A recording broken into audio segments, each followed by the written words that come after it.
오늘은 유류분 반환 청구 소송과 관련하여 공동상속인이 아닌, 즉 부모님 입장에서 자녀가 아닌 며느리나 사이에게 재산을 증여하거나 유증했을 때 다른 공동상속인들이 유류분 반환 청구를 할 수 있는지에 대해서 알아볼 텐데요. 말씀 나누실 허용석 변호사님 나오셨습니다. 안녕하세요. 안녕하십니까, 허용석 변호사입니다. 네, 변호사님. 며느리나 사이에 대한 증여나 유증, 그러니까 공동상속인이 아닌 사람에 대한 이런 재산 이전이 어떤 쟁점이 있을까요? 예, 유류분에 산입되는 증여는 원칙적으로 상속 개시 전 1년간에 행해진 증여만이 포함됩니다. 다만 이에 대해서는 예외가 있는데요. 네. 첫 번째로 그 증여를 받은 사람이 공동상속인일 경우, 이 경우에는 상속 개시 전 1년간에 행한 것인지 여부에 관계없이 유류분 산정을 위한 기초재산에 포함됩니다. 그러면 며느리 사이는 공동상속인이 아닌 제3자니까 원칙적으로 상속 개시 전 1년 안에 한 증여만 포함이 되겠군요. 예, 원칙적으로는 그렇습니다. 하지만 여기에는 예외가 있는데요.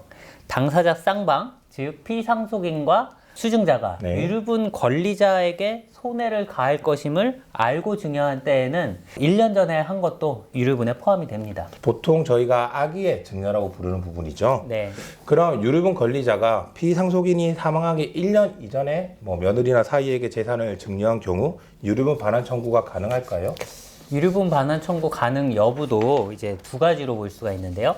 그 첫 번째로 피상속인이 며느리 등에게 재산을 증여한 것이 아들에게 증여한 것과 동일하다고 볼 수 있는 경우, 이런 경우가 있다면 이를 며느리가 아닌 아들에게 증여한 것으로 보아 유류분을 청구할 수 있습니다.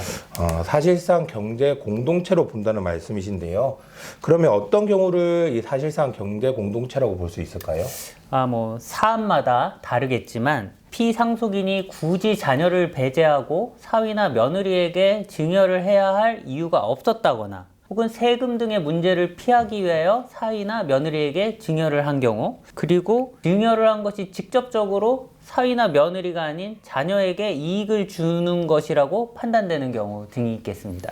그럼 이 경우에 그러니까 결국 며느리 사이가 아닌 공동상속인이 사실상 상속을 받은 것으로 본다면 유류분 반환 청구의 상대방, 즉 피고는 며느리 사이가 아닌 그 자녀가 되겠네요. 예, 맞습니다. 그리고 두 번째로 며느리나 사이가 증여를 받은 것이 공동 상속인이 아닌 제3자가 증여받은 것이라고 하더라도 네. 며느리 사이가 유류분권자에게 손해를 가할 것임을 알고 증여를 받은 때에는 또 그 며느리 등이 상속 개시 1년 전에 받은 증여라고 할지라도 침해당한 유류분을 청구할 수 있게 됩니다. 네, 악의의 증여가 되는 경우에도 유류분 반환 청구가 가능하다는 말씀이신데요. 다만 이 경우 그에 대한 입증을 원고 측에서 해야 될 텐데요. 어떻게 입증을 할 수 있을까요? 네, 구체적 사실관계에 따라 다를 텐데요. 예를 들어보자면 피상속인 본인이 가지고 있는 재산 전부를 증여해버린 경우라든가 아니면 재산의 전부는 아니더라도 상당 부분을 다 증여를 해버린 경우, 이러한 경우 피상속인의 재산 상태를 며느리와 사이가 알고 있기까지 했다면 이때는 악의의 증여로 볼 수 있게 되는 경우가 많을 것입니다.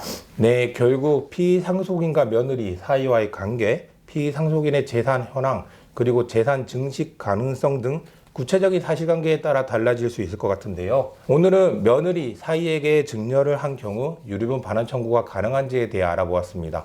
이와 관련하여 궁금한 점이 있으시거나 법률적 도움이 필요하시다면 저희 법률사무소 율쌤으로 연락 주시기 바랍니다. 감사합니다.